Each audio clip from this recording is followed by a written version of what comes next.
Merci, Madame la ministre. Nous poursuivons ce débat. Et je reconnais maintenant Monsieur le député de Saint-Henri-Sainte-Anne. Merci beaucoup, Monsieur le Président. Comme la ministre vient de le dire, on est effectivement à l'étape de l'adoption. Projet de loi 19, loi visant notamment l'amélioration de l'accès aux services médicaux et la prise en charge médicale de la population. Avant d'entrer quand même sur le vif du sujet du PL 19, quand même, Monsieur le Président, vous allez me permettre de faire quand même un retour en arrière. Je sais que la ministre a les yeux rivés vers l'avant, mais quand même, on n'arrive pas là pour rien, là. On arrive là quand même au bout d'une séquence législative périlleuse, difficile, ce que certains ont qualifié quand même de psychodrame, où malheureusement les soins de santé pour les Québécois, pour les Québécoises, ont été vivement entachés. Et pour ça, là, on repart de loin. Là. On peut parler des projets de loi du printemps dernier, mais si on se limite seulement au PL2, à son adoption, là, à ce qui est devenu la loi 25, en pleine nuit, un bâillon complet, vous vous en souvenez, là, Monsieur le Président. Procédure qui a coûté au gouvernement 2 ministres quand même, une députée aussi, mais qui a coûté aussi beaucoup aux Québécois et aux Québécoises qui, jour après jour, ont vu les unes là, quand même se multiplier avec des risques de fermeture de cliniques, avec des médecins qui annonçaient ou bien un départ hâtif à la retraite, ou bien un départ vers l'Ontario, ou bien un départ vers ailleurs. Quand même, ce fut un automne extrêmement difficile pour arriver in extremis à l'application d'un projet de loi là, en mode 1, 2, 3 à la toute fin de la dernière session. Vous vous en souvenez, ça aussi.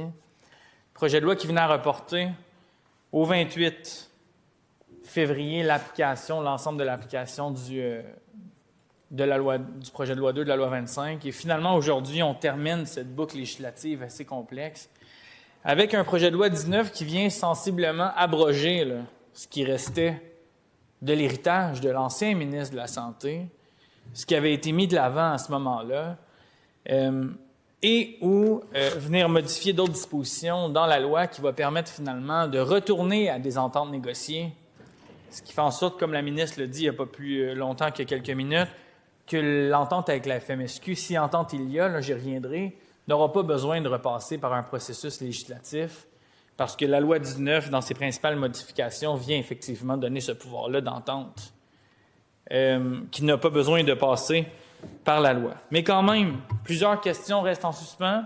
On va les étudier aujourd'hui. Plusieurs articles ont découlé, Monsieur le Président, de l'entente entre la FMOQ et le gouvernement, entente qu'on n'a pas vue. Ni vous, ni moi, ni l'ensemble des parlementaires ici, entente qui va demeurer confidentielle. On a quelques informations sur cette entente-là. En fait, ça sort au compte-gouttes. Fort heureusement, grâce au bon travail de certains journalistes qui nous en apprennent un petit peu plus au quotidien sur ce qui était dans l'entente, puis fort heureusement, grâce aux échanges que nous avons eus dans la commission parlementaire. La ministre l'a bien expliqué, il y a un objectif de 500 000 nouvelles inscriptions avant la fin juin 26, ce qui donnerait, conditionnel encore une fois, accès à une bonification de l'enveloppe de 75 millions.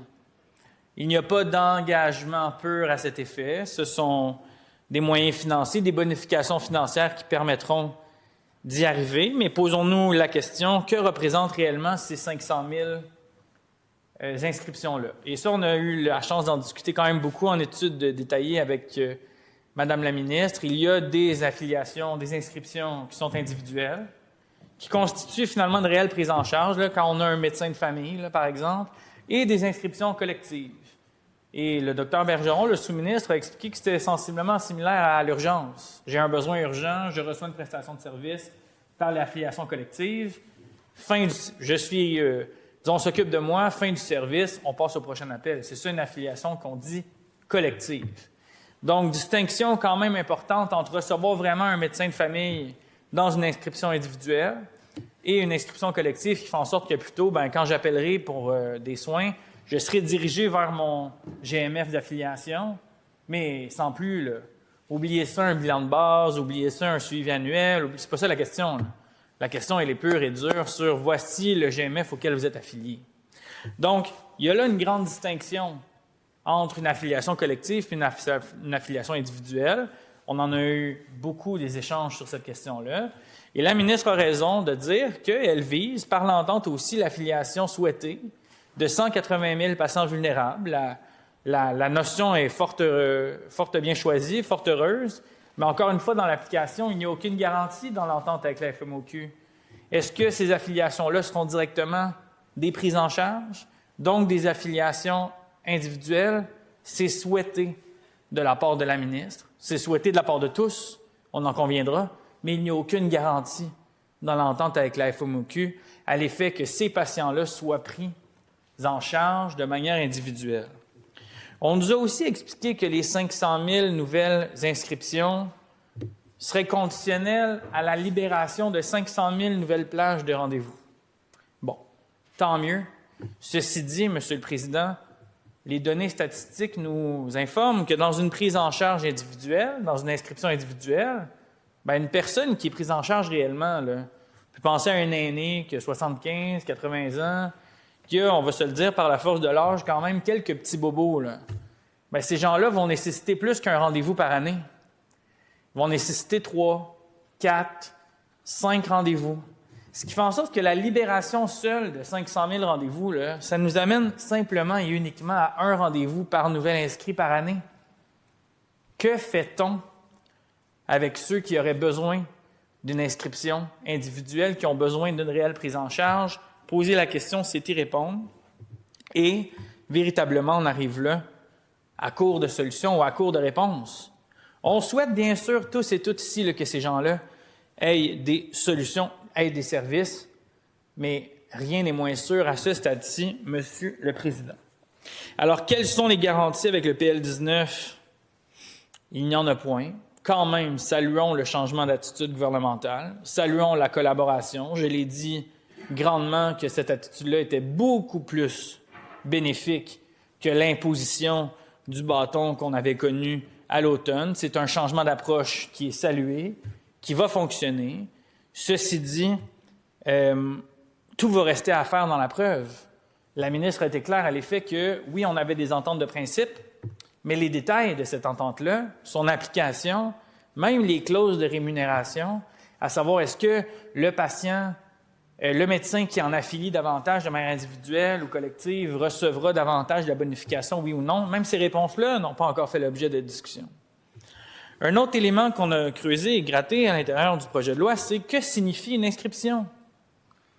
Est-ce qu'il y aura promesse, engagement de soins avant, pendant ou après l'atteinte du 500 000 nouveaux patients inscrits, Monsieur le Président? Grosso modo, quel engagement formel et quel accès aux soins formels est-ce que les médecins prennent, la FMOQ prend, disons, par rapport aux 500 000 nouveaux inscrits? On nous a expliqué du côté gouvernemental qu'administrativement parlant, ce qui était déterminant, c'était l'envoi d'une lettre, Monsieur le Président. Si vous recevez une lettre d'affiliation, vous comptez pour 1. Si le collègue de Jacques Cartier reçoit une lettre, il compte pour 1. Si moi je reçois une lettre, on compte pour 1. Est-ce qu'on a vu un médecin? Non, on n'a pas vu de médecin. Mais si on fait ça 500 000 fois, si la FMOQ fait ça 500 000 fois, la bonification salariale de 75 millions est disponible. Est-ce qu'on a été vu? Non. Est-ce qu'on sera vu? Peut-être, on le souhaite. Mais la bonification salariale va déjà avoir été versée et il n'y a aucune promesse, engagement ou garantie d'accès à un rendez-vous ou à un soin avant l'enveloppe additionnelle de 75 millions. On nous a expliqué à plusieurs reprises du côté gouvernemental qu'il y avait un checkmark, un crochet, du moment où la lettre d'affiliation est envoyée. Alors, Québécois, Québécoises qui nous écoutent, vous recevrez, là, parce qu'il y aura 500 000 lettres quand même, recevront les lettres. Là. Déjà, des citoyens m'ont montré des copies de lettres. Ils sont désormais affiliés, attachés. Est-ce que c'est collectif ou individuel? On ne sait pas encore. Ça dépendra. Le médecin fera l'évaluation. Puis, en échange de l'envoi de 500 000 lettres, qui par ailleurs, ça aussi, c'est rémunéré là, dans l'entente. Ce n'est pas juste gratuit d'envoyer une lettre. Là, on est aussi rémunéré pour l'envoi d'une lettre.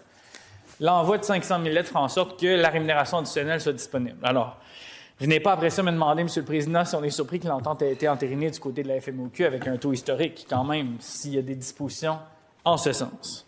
Bon, j'y reviendrai à ça aussi, mais quand même. On est arrivé là, Monsieur le Président, je le disais tantôt, là, suivant un psychodrame purement évitable, suivant des semaines de stage retardés en raison des menaces de la part du gouvernement, 3 cohortes retardées, des menaces de poursuites judiciaires, des mesures liberticides. Souvenez-vous, dans le bâillon, là, on était assis ici là, avec l'ancien ministre de la Santé qui nous parlait d'amende de 500 000 $ pouvant être bonifié, le doublé, triplé, si je me souviens bien, si quelqu'un, incluant cette chambre, j'ai posé la question à savoir si les élus étaient susceptibles de poursuites, on m'a dit que oui. Si, de près ou de loin, il y avait une incitation à une organisation collective de la part des médecins pour défendre leurs droits et libertés. On était rendu là. Incitation, complice, conseil, quelconque. On a même établi à ce moment-là que si on invitait des médecins à faire une conférence de presse avec nous sur des heures où normalement ils devaient travailler, autant les médecins que nous étaient complices d'avoir retardé le travail dans le système de la santé et donc on était complices ou susceptibles nous aussi de recevoir des amendes pouvant aller jusqu'à 500 000 $. Quand même, Monsieur le Président, on avait établi les mêmes faits par rapport aux associations étudiantes qui, aussi de manière solidaire, appuyaient les revendications de leur groupe de médecins. On était rendu là, dans un bâillon où on a ligoté la parole des oppositions et de la population, où il a été impossible de poser des questions, finalement sur des articles qu'on a découverts pratiquement avec l'actuel ministre de la Santé quand on les rayait un par un dans l'étude du projet de loi 19, parce qu'ensemble, nombre d'articles du projet de loi 19 venaient tout simplement rayer des pans de la loi 2. Les jetons, exit, plein d'autres dispositions, exit, on les enlevait, on les retirait, c'était terminé. Donc, évidemment, le ministre, l'ex-ministre de la Santé a démissionné, l'ex-ministre des Services sociaux a démissionné aussi, vous vous en souvenez, et puis, la ministre a été nommée, et changement d'attitude, je le dis, je le souligne encore aujourd'hui, et les discussions se sont poursuivies avec la FMOQ, et voilà, on nous a déposé un PL19 en début de session, et on l'adoptera dans les prochaines heures. Mais les Québécois et les Québécoises, eux, ils s'en souviennent, Monsieur le Président, ils se souviennent qu'en Outaouais, il y a 24 médecins de famille, 9 médecins spécialistes qui ont quitté depuis l'adoption de la loi 2. 15 000 patients ont perdu leur médecin de famille, Monsieur le Président. Des cliniques qui desservent des patients vulnérables vont fermer leurs portes ce printemps, titraient les journaux. L'Agora, ouvert depuis 2018, dans le même complexe que la gare d'autocar de Montréal, qui compte 6 000 patients, dont 70 % sont jugés vulnérables, risquaient de fermer. La Dr Huchier parle notamment d'enjeux d'itinérance et d'au moins 800 patients qui ont des problèmes de toxicomanie. Où iront ces patients, demande-t-elle? J'en ai aucune idée. En ajoutant que sa clinique avait développé une expertise avec ces derniers, qui ne connecte pas le système de santé, qui ne connecte pas avec le système de la santé. On a passé l'automne à dire ça, alors que la loi 2 venait de mettre le feu au réseau. Il n'y a jamais eu autant de médecins, Monsieur le Président, qui ont claqué la porte du réseau public. Pas moins de 1064 médecins étaient désaffiliés de la RAMQ en date du 4 février. Les 2/3 d'entre eux, près de 700, sont des médecins de famille.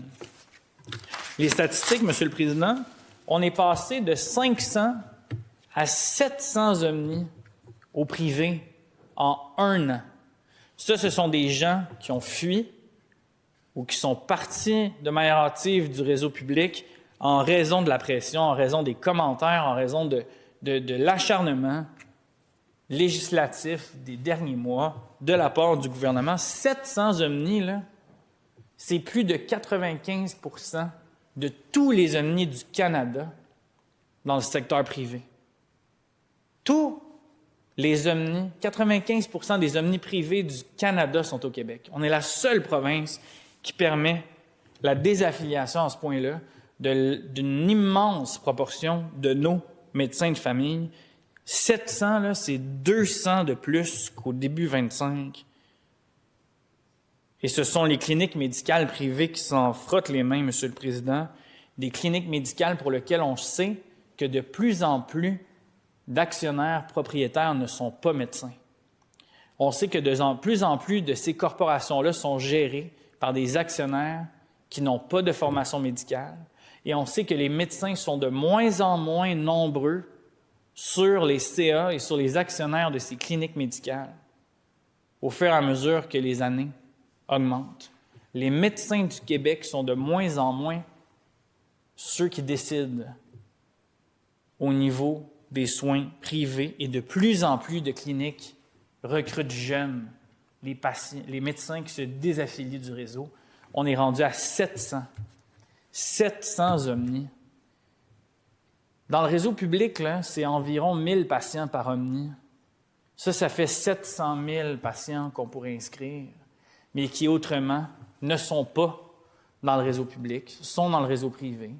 Et les Québécois, Québécoises qui sont en capacité de payer, bien, eux sortent la carte de crédit puis obtiennent les rendez-vous médicaux, pendant que les plus vulnérables, qui souvent ont les problèmes de santé les plus chroniques, vous le savez, M. le Président, on les voit dans nos circonscriptions, bien, eux ne sont pas capables d'accéder aux soins de santé. Aujourd'hui, j'ai parlé à Rose, M. le Président, qui est dans ma circonscription. C'est une femme aveugle de 74 ans. Elle a un médecin de famille, mais elle est incapable de le voir.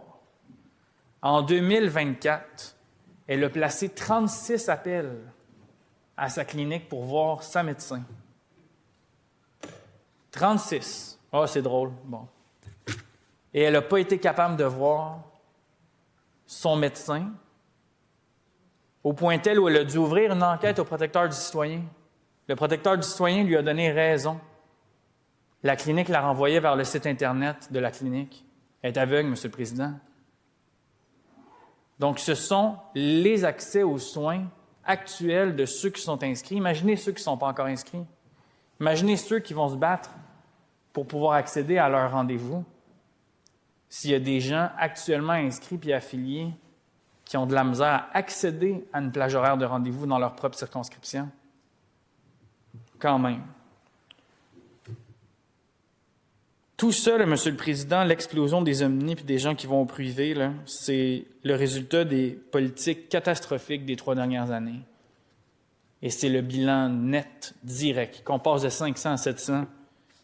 Où est-ce que ça va s'arrêter, M. le Président? Est-ce qu'on va se rendre à 800 omnis privés, 900 omnis privés, 1000 omnis privés?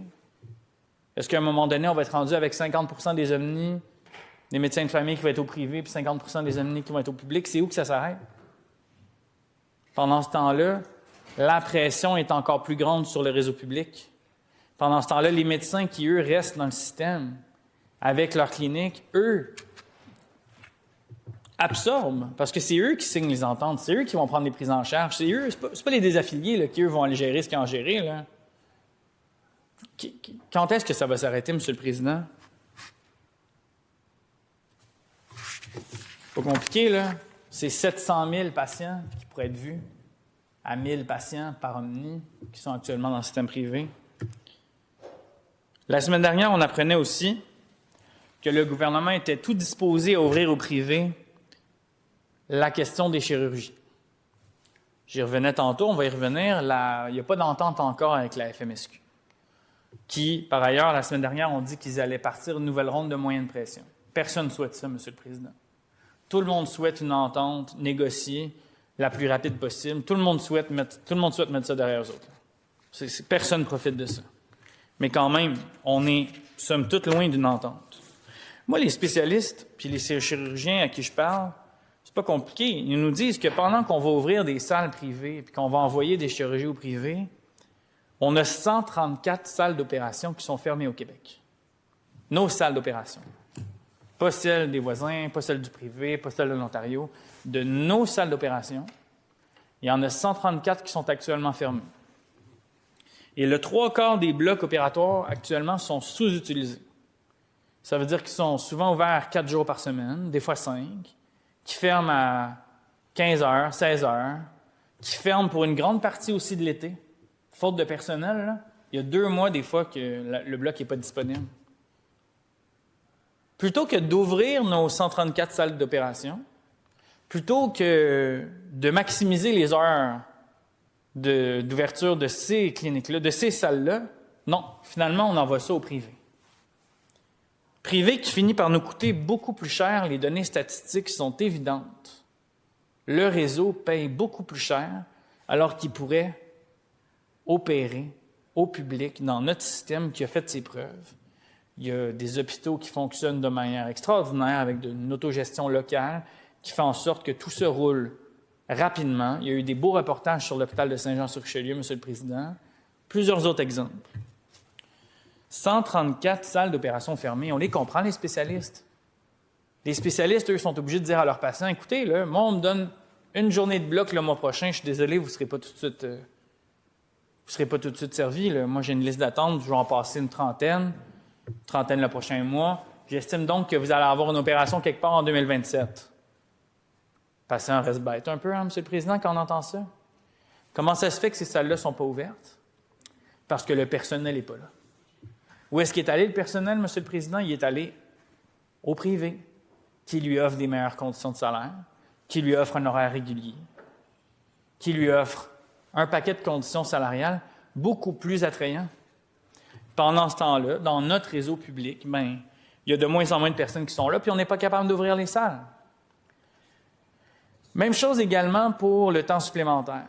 Dès qu'on fait l'horaire de chirurgie, puis qu'on voit qu'il pourrait avoir quelques minutes supplémentaires là, en temps supplémentaire, Santé Québec coupe.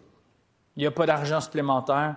Que la chirurgie dépasse de 10 minutes, de 15 minutes, un risque de 20 minutes de plus, qu'il soit 4h20, là, puis qu'il faudrait payer du temps sup, c'est coupé, c'est remis.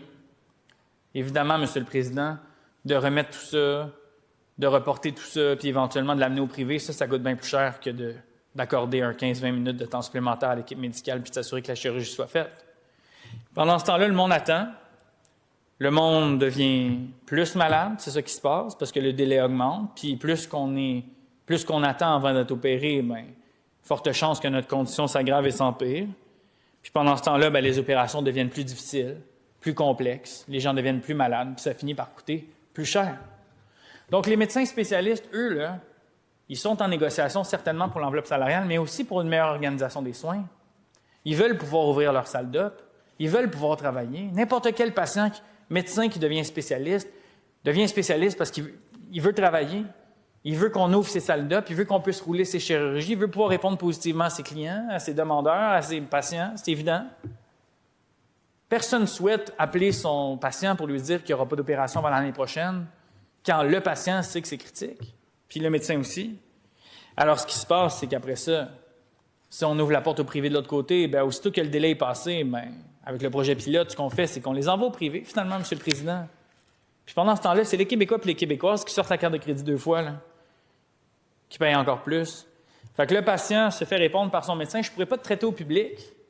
Attends un petit peu. Quand tu auras dépassé ton délai, la chirurgie va être remboursable par Santé Québec, puis je vais te le faire au privé. C'est ça les témoignages qu'on a là, au quotidien. Là.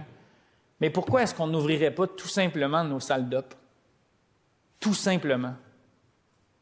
En respectant le personnel, en leur donnant des conditions de travail pour qu'ils reviennent, puis en s'assurant qu'on soit capable de rouler nos salles de chirurgie. Ce serait pas mal plus efficace, Monsieur le Président. Les spécialistes seraient plus heureux, je le sais. Ils nous le disent. Leur souhait, certes, il y a une partie salariale, mais dans l'organisation des soins, il y a là un niveau considérable. De plus en plus aussi de médecins âgés, Monsieur le Président, ont quitté la RAMQ. Les médecins âgés sont ceux qui ont une plus grosse prise en charge de patients, puis ont quitté la profession à coût de 300 par année, entre 25 et 26. On les a, les statistiques, là. Médecins âgés qui ont quitté la RAMQ. On avait 117 médecins qui ont quitté la RAMQ en 2019. C'était 304 qui ont quitté la RAMQ en 25. C'est 307 pour 2026. Donc, les réformes ont poussé des gens vers leur départ, beaucoup trop de gens vers leur départ.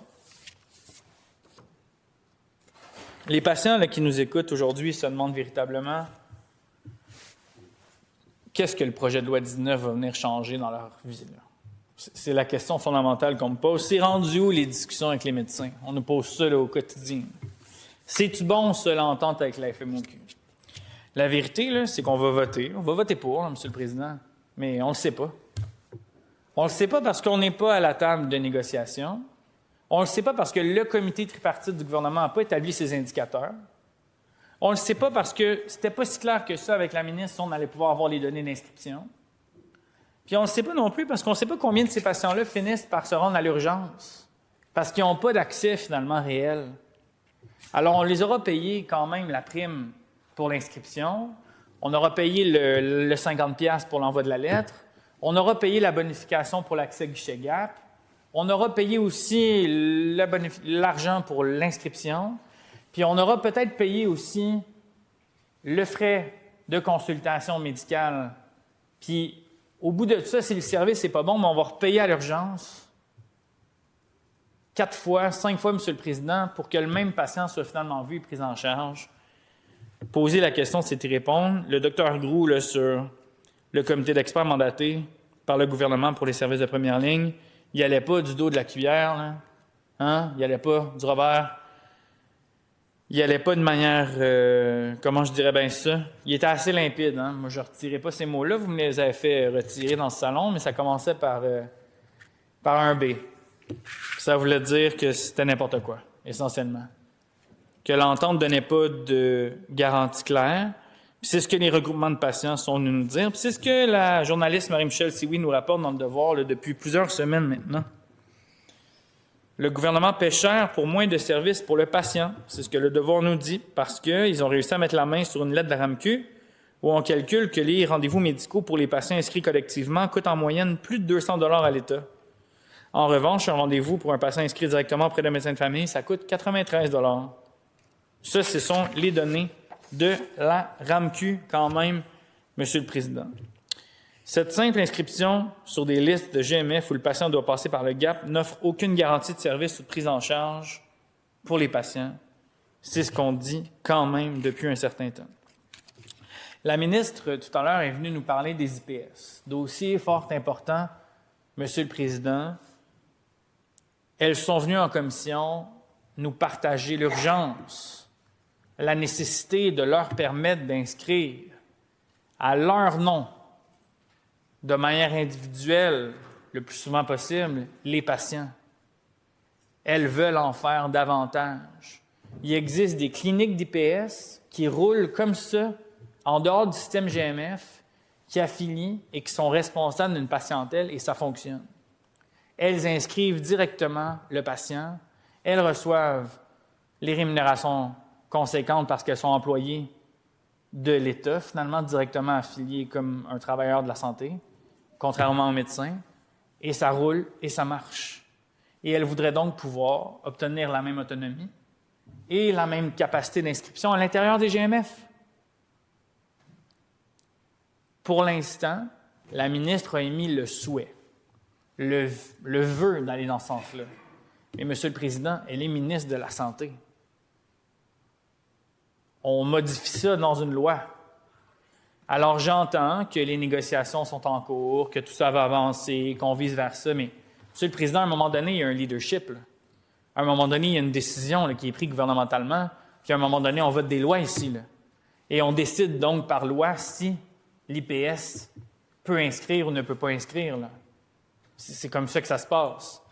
Donc, la ministre a envoyé un message positif. On souhaite davantage de pleine capacité d'exercice par les IPS, j'en suis. Il va falloir reconnaître leur pleine autonomie, leur pleine responsabilité clinique. Il va falloir que ça vienne avec des obligations de suivi et de responsabilisation face à une patientèle. Mais c'est possible. Et comme ça, on va ouvrir beaucoup plus grande la porte de l'accès aux soins, Monsieur le Président. Autrement, et c'est ce que Le Devoir nous rappelait encore aujourd'hui,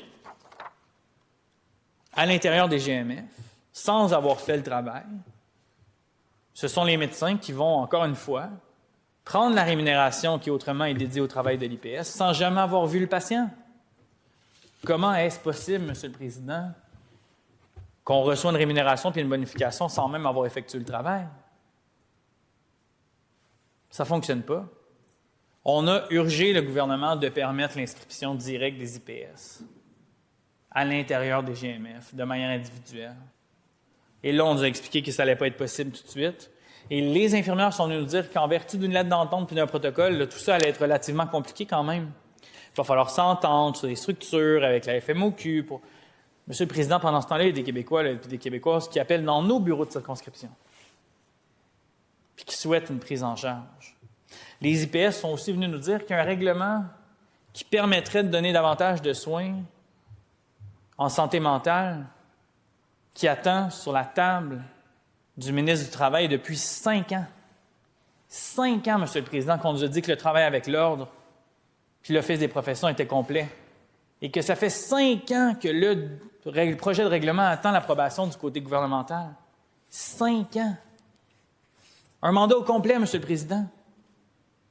Pendant ce temps-là, les Québécois et Québécoises nous demandent de rendre le service de santé, les services de santé plus accessibles, plus efficaces. Et de l'autre côté, on passe 5 ans sur un projet de règlement qui devrait permettre des meilleurs soins. Quand même. Quand même. Alors, on va évaluer de manière très claire, M. le Président, dans les prochaines semaines, avec des indicateurs, je le souhaite, qui seront disponibles. Je souhaite que les oppositions puissent faire leur travail. Surprise, tout ça va se terminer le 30 juin. Ni vous ni moi, on va être ici dans cette chambre le 30 juin, dans une campagne électorale déjà amorcée, qu'on se le dise. Hein? Si elle n'est pas déjà pour certains. Et les médias ne seront pas là pour scrummer ou questionner. Et les patients ne pourront pas venir en regroupement en commission parlementaire. On ne pourra pas poser de questions au ministre. Quel adon, M. le Président, que tout ça tombe le 30 juin 2026. Eh bien, on dirait que c'est organisé avec le gars des vues. Alors, on sera là quand même, M. le Président. On sera là pour poser des questions. On sera là pour s'assurer que les soins sont là. Parce que les Québécois paient très, très, très, très cher pour leur système de la santé. Mais il y a encore 1,5 million d'orphelins. Peut-être qu'ils vont en avoir moins, là. Puis il y a encore beaucoup de gens qui, même une fois affiliés, ont beaucoup, beaucoup, beaucoup de misère à accéder à leur service de santé. Et ça doit s'améliorer. Merci, M. le Président. Merci, Monsieur le député de Sainte-Anne.